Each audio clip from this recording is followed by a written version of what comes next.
ओम विष्णुपाद परम सपरिवारष्टोदर्शित Shrimad divine grace अभय चिन्नारविंद भक्ति वेदांत स्वामी श्री प्रभुपाद की ग्रंथ श्रीमद् भागवतम की।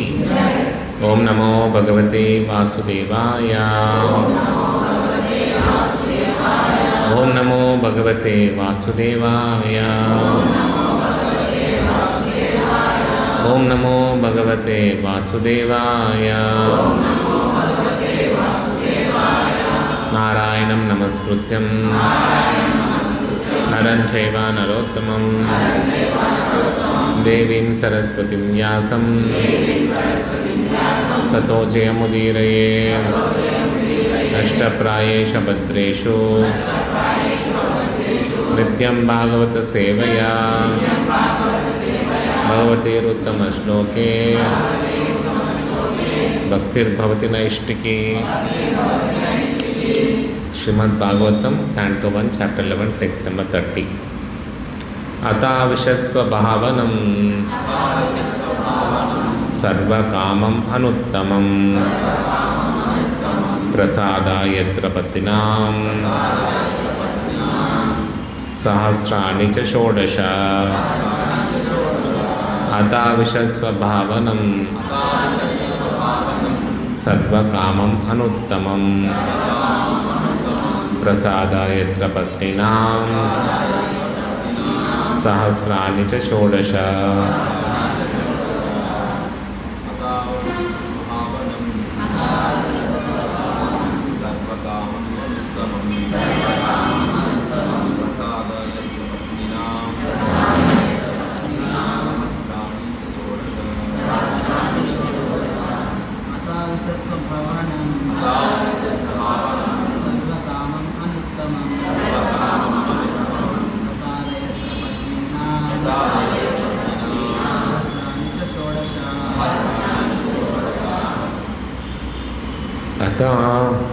Thereafter, Avisha entered Swabhavanam, personal palaces, Sarva, all, Kamam, besides, Anuttamam, perfect to the fullest extent, Prasadaha, palaces, Yatra, where, Patrinam, of the wives numbering, Sahasrani, thousands, Cha, over and above, Shodasha, 16.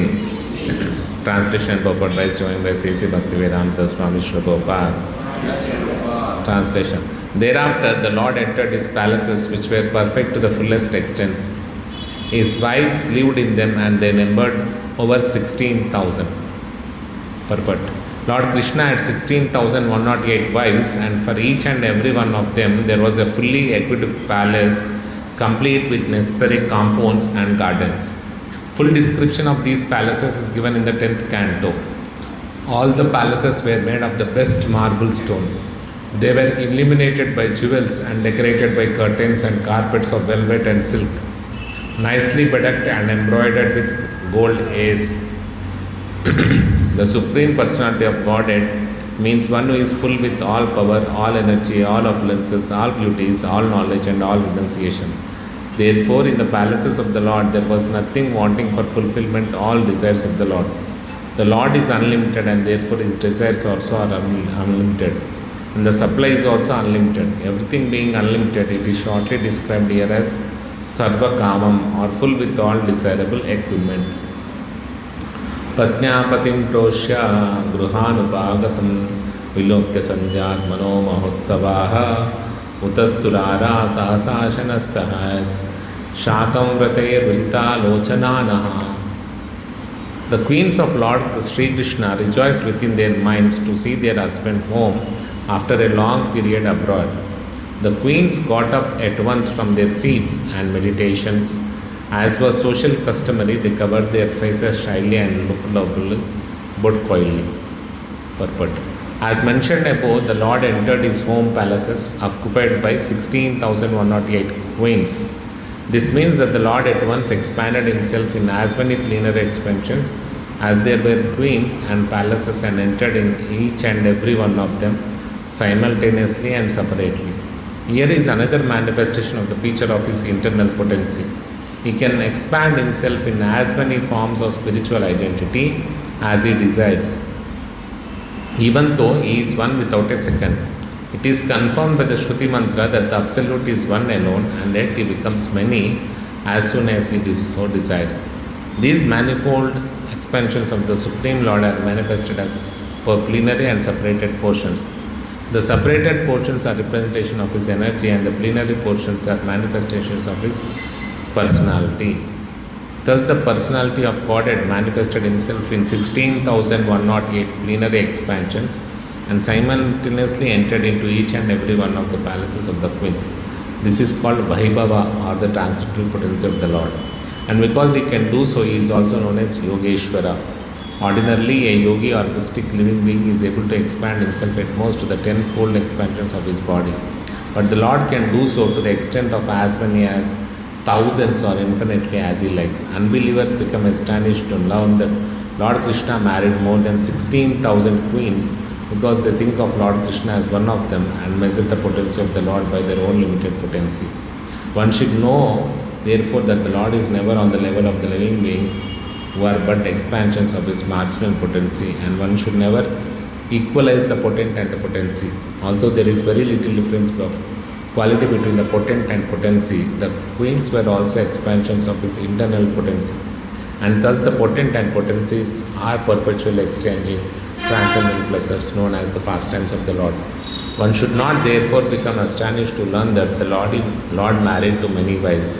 On the contrary, one should affirm that even if the Lord marries 16,000 million wives, he is not completely manifesting his unlimited and inexhaustible potency. He married only 16,000 wives and entered in each and every one of the different palaces just to impress in the history of the human beings on the surface of the earth that the Lord is never equal to or lesser than any human being. However powerful he may be, no one is therefore either equal to or greater than the Lord. The Lord is always great in all respects. God is great, he is eternal truth. Therefore, as soon as the queens saw from a distance their husband, who was away from home for a long period due to the battle of Kurukshetra, they all arose from the slumber of meditation and prepared to receive their most beloved. According to Yajnavalkya's religious instructions, a woman whose husband is away from home should not take part in any social functions, should not decorate her body, should not laugh, and should not go to any relative's house in any circumstance. This is the woe of the Lord's ladies whose husbands are away from home. At the same time, it is also enjoined that a wife should never present herself before the husband in an unclean state. She must decorate herself with the ornaments and good dress, and should always be present before the husband in a happy and joyous mood. The queens of Lord Krishna were all in meditation, thinking of the Lord's absence, and were always meditating upon him. The Lord's devotees cannot live for a moment without meditating on the Lord. And what to speak of the queens who were all the goddesses of fortune incarnated as queens in the pastimes of the Lord at Dwaraka. They can never be separated from the Lord, either by presence or by trance. The gopis at Vrindavan could not forget the Lord when the Lord was away in forest cow herding. When the Lord boy Krishna was absent from the village, the gopis at home used to worry about him traversing the rough ground with his soft lotus feet. By thinking thus, they were sometimes overwhelmed in trance and mortified in the heart. Such is the condition of the pure associates of the Lord. They are always in trance, and so the queens also were in trance during the absence of the Lord. Presently, having seen the Lord from a distance, they at once gave up all their engagements, including the woes of women, as described above. According to Sri Vishwanath Chakravarti Thakura, there was a regular psychological reaction on the occasion. First of all, rising from their seats, although they wanted to see the husband, they were deterred because of feminine shyness. But due to strong ecstasy, they overcame the stage of weakness and became caught up with the idea of embracing the Lord. And this thought factually made them unconscious of their surrounding environment. This prime state of ecstasy annihilated all other formalities and social conventions, and thus they escaped all stumbling blocks in the path of meeting the Lord, and that is the perfect stage of meeting the Lord of the soul, Sri Krishna. Thus ends the Bhaktivedanta Purport. Om Ajnanatimiraandasya Jnananjana Shalakaya Chakshurunmilitam Yena Tasmai Shri Gurave Namaha नमः ओं विष्णुपादाय कृष्णप्रेष्ठाय भूतले श्रीमते भक्तिवेदांत स्वामिन् इति नामिने नमस्ते सारस्वते देवे गौरवाणी प्रचारिणे निर्विशेष शून्यवादी पाश्चात्यदेशतारिणे जय श्री कृष्ण चैतन्य प्रभु नित्यानंद श्री अद्वैत गदाधर श्रीवासादि गौरभक्तवृंद हरे कृष्णा कृष्ण कृष्ण हरे हरे हरे राम राम राम हरे हरे. సో భగవంతుడు తన తండ్రి గారి ఇంటికి వాసుదేవుడి ఇంటికి వెళ్ళాక నెక్స్ట్ తన గృహానికి తనకి వెళ్ళడం మొదలుపెట్టారు. సో భగవంతుడికి ఎన్ని ఇల్లులు ఉన్నాయి? 16,108 ఇల్లులు ఉన్నాయి. ఎందుకంటే 16,108 రాణులు ఉన్నారు కాబట్టి ప్రతి రాణికి ఒక ఇల్లు ఉంది. సో ప్రతి రాణికి ఒక ఇల్లు ఉంది కాబట్టి 16,108 రాజమహల్లు ఉన్నాయి. ఒక్కొక్క రాణికి ఒక్కొక్క రాజమహల్. సో మరి ఇన్ని రాజమహల్కి ఆ భగవంతుడే తన యొక్క 16,108 రూపాలతోటి, అంటే భగవంతుడే 16,108 కృష్ణులుగా మారిపోయినాడు. ఎందుకంటే ప్రతి రాణి ఇంటికి వెళ్ళాలి కదా. సో అందుకని భగవంతుడు అలా ఎక్స్పాండ్ అయ్యి ప్రతి ఒక్కరి ఇంటికి కూడా అతను వెళ్తున్నాడు అన్నట్టు. ఈ 16,108 మంది రాణుల ఇంటికి కూడా భగవంతుడు వెళ్తున్నాడు. శ్రీ శ్రీ రాధా శ్యామ్ సుందర్ భగవాన్కి, కృష్ణ గోపాల్కి. సో వాళ్ళ ప్రతి ఇల్లు కూడా ఒక చాలా సుందరంగా అలంకరింపబడి ఉంది అన్నట్టు. ఎందుకంటే అవన్నీ కూడా సాక్షాత్ వైకుంఠ ధామాలు కాబట్టి ఆ వైకుంఠంలో ఎలా ఉంటుందో అలా చాలా అందంగా మొత్తం కూడా మార్బుల్ స్టోన్ తోటి చేయబడి అవి ఎలా మెరుస్తున్నాయి అంటే దాంట్లో మణులు పెట్టారన్నమాట అక్కడక్కడ. ఆ మణుల యొక్క కాంతితోటి ఆ ప్యాలెసెస్, ఆ రాజ్మహల్ అన్నీ కూడా వెలుతురు వాటికి ఎట్లా వస్తున్నాయి, లైట్స్ లేవు, డైరెక్ట్ మనులే ఉన్నాయి, డైమండ్స్ నుంచి వచ్చే వెలుతురుతోటి అదంతా మంది కూడా కాంతిమయంగా ఉందన్నట్టు. సో అందుకని అది ఏంటంటే భగవంతుడికి కావాల్సిన ఫెసిలిటీస్ అన్నీ ప్రొవైడ్ చేసే అంత కెపాసిటీ తోటి ఆ మహల్లన్నీ కూడా ఉన్నాయి అని చెప్తున్నారు. సో ఎప్పుడైతే భగవంతుడు ఆ రాజ్మహల్లోకి ఎంటర్ అవ్వడం మొదలుపెట్టాడో, సో ఇన్ని రోజుల నుంచి భగవంతుడి నుంచి దూరంగా ఉన్నారు కాబట్టి ఆ రాణులందరూ కూడా, ద్వారకాలో ఉన్న రాణులందరూ కూడా, వాళ్ళందరూ కూడా భగవంతుడు ఎప్పుడు వచ్చారనేంతవరకు వెంటనే వాళ్ళ యొక్క ధ్యానం నుంచి బయటకు వచ్చారు. అంటే వాళ్ళు శుద్ధ భక్తులు కాబట్టి భగవంతునితో ఒక్క క్షణం కూడా దూరంగా ఉండలేరు. సో అది ఎలా ఉంటారు అంటే సాక్షాత్తు భగవంతుని చూడగలుగుతారు, లేకపోతే భగవంతుని యొక్క ధ్యానంలో ఉంటారు. సో భగవంతుని యొక్క ధ్యానంలో ఉన్నప్పుడు కూడా వాళ్ళకి భగవంతుని యొక్క సాంగత్యము ఎప్పుడు లభిస్తూనే ఉంటుంది. సో అందుకే కదా మన్మనా బహుమద్భక్తో అని చెప్పాడు. సో భక్తులు ఏం చేస్తారు? ప్రతినిత్యం భగవంతుణ్ణి ధ్యానించుకుంటూ ఉంటారు. అలా భగవంతుణ్ణి ప్రతినిత్యం ధ్యానించుకుంటూ ఉంటారు కాబట్టి భగవంతుడు వాళ్ళ దగ్గర నుంచి దూరం ఉన్న ఫీలింగ్ రాదు.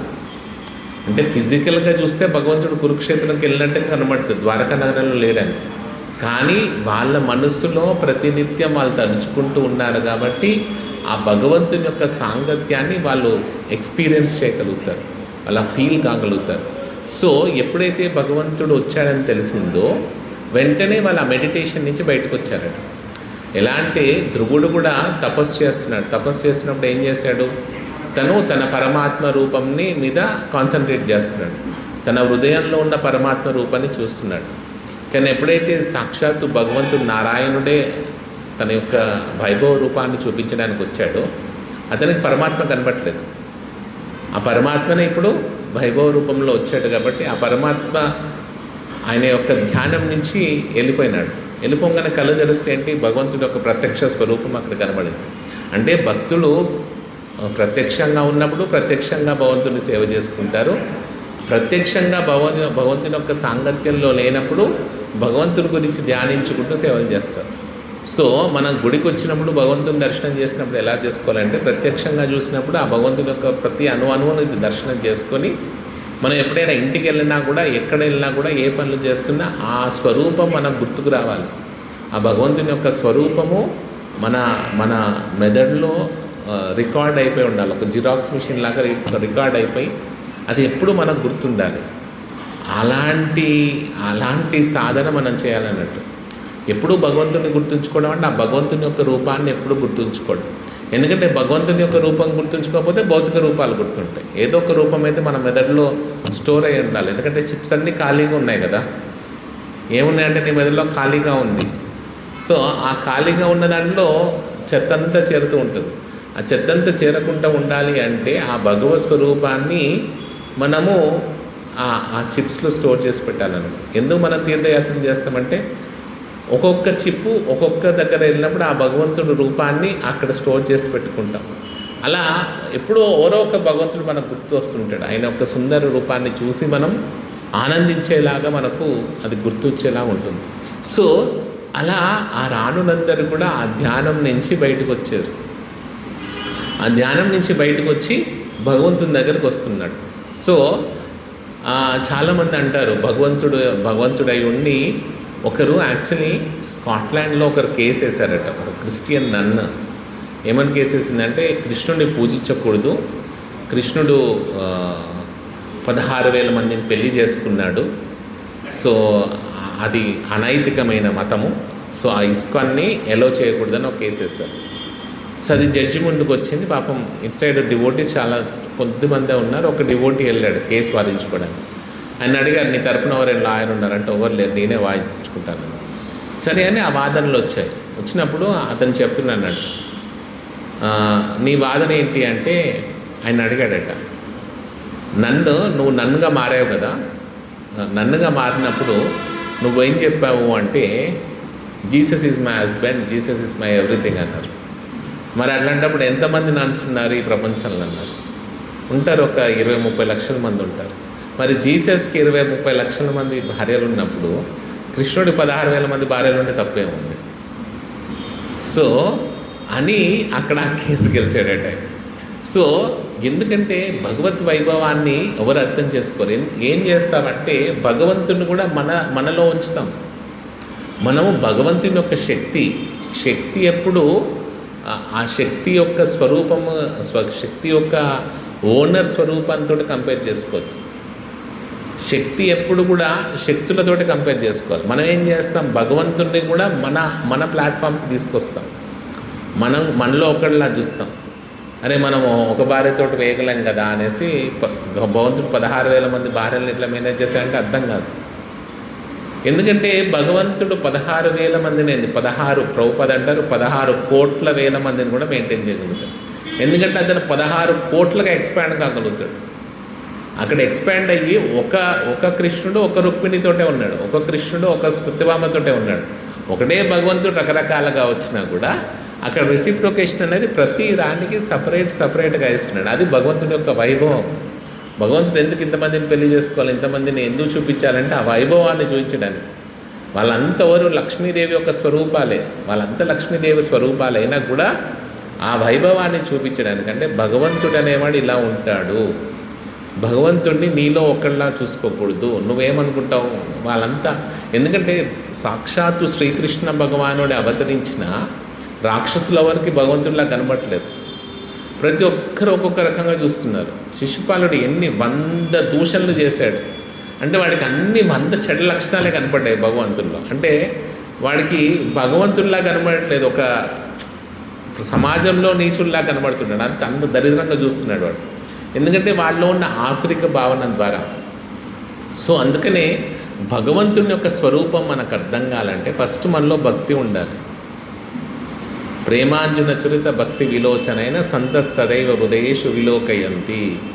సో ఆ భగవంతుని యొక్క స్వరూపం మనకు ఎప్పుడు అర్థమవుతుంది, భగవంతుని యొక్క లీలలు ఎప్పుడు మనకు అర్థమవుతాయి అంటే ఆ ప్రేమ అంజన అనేది మనము పూసుకుంటేనే అర్థమవుతుంది. కళ్ళు ఎప్పుడు స్పష్టంగా కనబడతాయి మనకు, కాటికి కరెక్ట్గా పూసుకుంటే కళ్ళు స్పష్టంగా కనబడతాయండి. అలానే భగవంతుని యొక్క స్వరూపం మనకు అర్థం కావాలన్నా, భగవంతుని యొక్క వైభవం మనకు తెలవాలన్నా ఆ ప్రేమ అనే అంజనాన్ని, ఆ ప్రేమ అనే కాటుకని మన కళ్ళకు పూసుకుంటే భగవంతుడు మనకు స్వరూపం అర్థమవుతాడు. అప్పటి వరకు కూడా భగవంతు స్వరూపం మనకు అర్థం కాదు. సో అది ఎప్పుడైతే పూసుకుంటామో, అప్పుడైతే మనం చూస్తామో అప్పుడు మాత్రం ఆ భగవంతుని యొక్క వైభవాన్ని యాజ్ ఇట్ ఈజ్గా చూడగలుగుతాం. ఆ భగవంతునితోటి మన సంబంధం ఏర్పరచుకోగలుగుతాం. ఆ భగవంతుని యొక్క వైభవం మనకు అర్థమవుతుంది. సో ఆ భగవంతుడి యొక్క ఐశ్వర్యం అర్థం కావాలన్నా, భగవంతుడి యొక్క వైభవం మనకు అర్థం కావాలన్నా కూడా ఫస్ట్ మనలో భక్తి అంతగా పెరగాలి. మనలో భక్తి అంతగా పెరిగితేనే ఆ భగవంతుని యొక్క వైభవం మనకు అర్థమవుతుంది. ఆ వైభవం ఎంతగా ఉంటుంది అంటే ప్రతినిత్యం మనం ఇంకా ఆయన్నే తలుచుకుంటుండొచ్చు, ఇంకేం గుర్తుకు రావు అంతగా. సో అందుకని ఆ భక్తి అనే బీజం మనలో పడుతుంది. భక్తి అనే బీజం మనలో పడ్డప్పుడు దానికి మంచిగా మనం రోజు నీళ్ళు పోస్తున్నాం. ఏమని నీళ్ళు పోస్తున్నాం?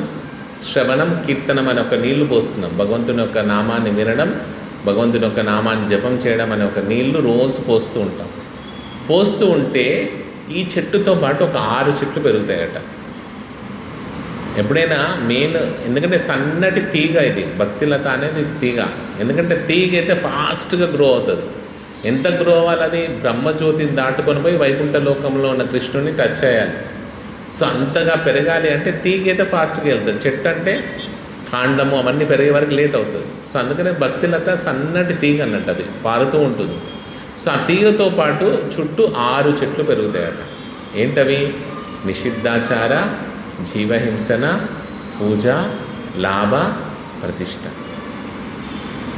సో ఇవన్నిటితోటి ప్రాబ్లం ఏంటి అంటే ఇవి మన భక్తికి పోసిన నీళ్ళన్నీ కూడా అవి తీసుకోవడం మొదలు పెడతాయి. సో మరి ఫస్ట్ది ఏంటి? నిషిద్ధాచార. నిషిద్ధాచార అంటే మనకు కొన్ని చెప్పబడ్డాయి, ఇలా చేయకూడదు అని చెప్పబడ్డాయి. మనకు ఒక 4 నియమాలు ఇచ్చారు ప్రభుపాదుల వారు. ఎందుకు ఈ 4 నియమాలు ఇచ్చారంటే ఈ 4 నియమాలు నిషిద్ధాలు. ఆ 4 నిషిద్ధం అన్నట్టు. ఆ ఆచారం ఎప్పుడు కూడా మనల్ని సరైన మార్గంలో పెట్టదు. సో ఎప్పుడైతే ఈ భక్తి చేస్తున్నామో ఈ 4టికి కూడా ఫెసిలిటీ ప్రొవైడ్ చేయబడబోతుందట. ఈ 4 తప్పులు చేయడానికి కూడా ఫెసిలిటీ చూడబడుతుంది. అందుకనే మనం చూస్తే ఒక 100-200 ఇయర్స్ బిఫోర్, 150 ఇయర్స్ బిఫోరు పెద్ద పెద్ద సోకాల్డ్ దేవాలయ వ్యవస్థలని ఈ 4 నడిచేటి. ఈ 4 నియమాలు మనం ఏదైతే ప్రభుపాదుల వారు చెప్తారో దేవాలయ వ్యవస్థలనే ఉండేది. ఎందుకంటే భక్తితో పాటు ఇవి కూడా పెరుగుతాయిగా. వాళ్ళు భక్తి చేస్తున్నారు కాబట్టి ఈ ఫెసిలిటీస్ ఇంకా మంచిగా అవైలబిలిటీగా ఉంటాయి అన్నట్టు. సో అందుకని దేవదాసి వ్యవస్థ ఉండేది, వాళ్ళకి మంచి ఫెసిలిటీ ప్రొవైడ్ చేసినట్టుగా ఉండేది. సో అందుకని ఫస్ట్ చైతన్య మహాప్రభు ఏమంటారు? నిషిద్ధాచార. రూపగోస్వామికి చెప్తున్నారు ఈ 5 గురించి, ఈ 6 గురించి భక్తుడు అనేవాడు శ్రద్ధగా ఉండాలి. ఈ నిషిద్ధాచార అంటే ఏదైతే ఆచారం మనం చేయకూడదంటామో, ఏవైతే భక్తికి మంచిగా కావాలనుకుంటామో వాటి దగ్గరికి కూడా మనం పోకూడదు. వాటి నుంచి ఎప్పుడు మనని మనం రక్షించుకోవాలి. అందుకే ప్రతిరోజు ఈ 10 అఫెన్సెస్ ఎందుకు చదవమన్నారంటే నామానికి ఈ 10 అపరాధాలు, మామూలుగా 64 అపరాధాలు ఉంటాయి. దేవతా విగ్రహానికి ఏదైనా అర్చన చేస్తుంటే మనం 64 తప్పులు చేస్తుంటామట. ఆ తప్పులన్నీ పద్మాపురం ఏం చెప్తుంది? ఈ తప్పులన్నిటికీ ప్రాయశ్చిత్తం ఏంటంటే ప్రతిరోజు ఒక 1000 సార్లు భగవన్నామాన్ని జపం చేయాలని చెప్తుంది. సో అలాంటి దేవతారాధనలో అపరాధాలని నామంతో పోయినప్పుడు మరి నామానికి అపరాధం చేస్తే చాలా కష్టం. కాబట్టి ఈ దశనామ అపరాధాలను ఎప్పుడు కూడా మనని మనం రక్షించుకుంటుండాలి. ఈ దశనామ అపరాధాలు అందుకనే ప్రతిరోజు చదవాలని చెప్పారు. ఎందుకు చదవాలి అన్నారంటే ప్రతిరోజు మనం పొద్దున గుర్తు చేసుకుంటే ఆ రోజంతా అవి చెయ్యకుండా మనం ఉంటామని, అట్లీస్ట్ ప్రయత్నం చేస్తామని. ఎందుకంటే ప్రయత్నం అయితేనే కదా సఫలమయ్యేది. ఇవన్నీ నాకు కష్టంగా ఉన్నాయి కాదు అంటే ఎప్పటికి కూడా అచీవ్ చేయలేదు. సో అందుకనే ప్రతిరోజు ఆ దశనామ అపరాధాలు ఎందుకు చదువుతున్నాము అంటే ఆ దశనామ అపరాధాల నుంచి మనల్ని మనం రక్షించుకుంటే ఆ భగవన్నామాన్ని మనము స్పష్టంగా జపం చేయగలుగుతాం. సో అలా మన ఆచార వివరాలు ఎప్పుడు కూడా వైష్ణవుడిలాగా ఉండాలి. వైష్ణవుడు అంటే ఏంటి? వైష్ణవ లక్షణం ఏంటి? Simple living, high thinking. చాలా సాధారణమైన జీవనం బతకాలి. చాలా ఎప్పుడు కూడా భగవత్ చింతన మీద మనకు మనస్సుని కేంద్రీకృతం చేయాలి. అది వైష్ణవుడి యొక్క లక్షణం. సో అలాంటి ఆచారం మనం చూపిస్తూ ఉండాలి. ఇక రెండోది ఏంటి? కుటినాటి. కుటినాటి అంటే కుటిలత్వం. లోపల ఒకటి పెట్టుకుంటాం, బయట ఒకటి చేస్తాం. అది ఎప్పటికైనా కూడా రకరకాల ప్రాబ్లమ్స్ని క్రియేట్ చేస్తుంది. అందుకనే వైష్ణవ అనేవాడు స్ట్రైట్ ఫార్వర్డ్గా ఉండాలి. వాడికి ఏది అనిపిస్తే అది చెప్పేసేయాలి. వాడు లోపల ఒకటి బయట ఒకటి పెట్టుకొని దాని గురించి ఆలోచించుకొని వాళ్ళు అట్లా వీళ్ళు ఇట్లా వీళ్ళు ఇది చేశారు వాళ్ళు అది చేశారు, ఇవన్నీ భక్తితో పాటు మంచిగా పెరుగుతూ ఉంటాయి అన్నట్టు. ఇక్కడ రోజు పోస్తున్నాం కదా, రోజు 16x108 పోస్తున్నాం మనము. సో ఆ నీళ్ళతోటి మంచిగా పెరుగుతుంటాయి ఇవి కూడా. సో ఇవన్నీ మనకు నేచురల్గా వచ్చే క్వాలిటీస్ అన్నట్టు. వీటికి ఏమి ప్రత్యేక ఎండెవర్ చేయాల్సిన అవసరం లేదు, కష్టంగా అవసరం లేదు. ఇవి పిచ్చి మొక్కలు పెరగడానికి ఏముంది, ఈజీగా పెరుగుతాయి, చాలా ఈజీగా పెరుగుతాయి. సో ఈ రెండోది కుటినాటి. ఇక మూడోది జీవహింసన, అంటే మనుషులను కానీ ప్రాణులను కానీ హింసించడం. హింస ఏదైనా ఉండొచ్చు, మనస వాచ కర్మన, ఈ 3 రకాల కూడా ఎవ్వరిని బాధ పెట్టకూడదు. మనస్సులో కానీ వాక్కులో కానీ ఇంకా అంతవరకే, అంతకంటే ఎక్కువ పోకూడదు, ఇంకా కొట్టే వరకు అసలుకే పోకూడదు. ఈ మనస వాచన కూడా ఎవ్వరిని, వాడు భక్తుడు కానీ అభక్తుడు కానీ ఎవ్వరిని కూడా మనస వాచ మనలో చెడు అభిప్రాయం అనేది వాళ్ళ గురించి ఉండకూడదు. ఆ చెడు అభిప్రాయం లేకుండా మనం ప్రతినిత్యం మనం రక్షించుకోవాలి. ఆ జీవహింస నుంచి కూడా మనం రక్షించుకోవాలి. ఇంకా మిగతా 3 ఏమున్నాయి? పూజ, ప్రతిష్ట, లాభ.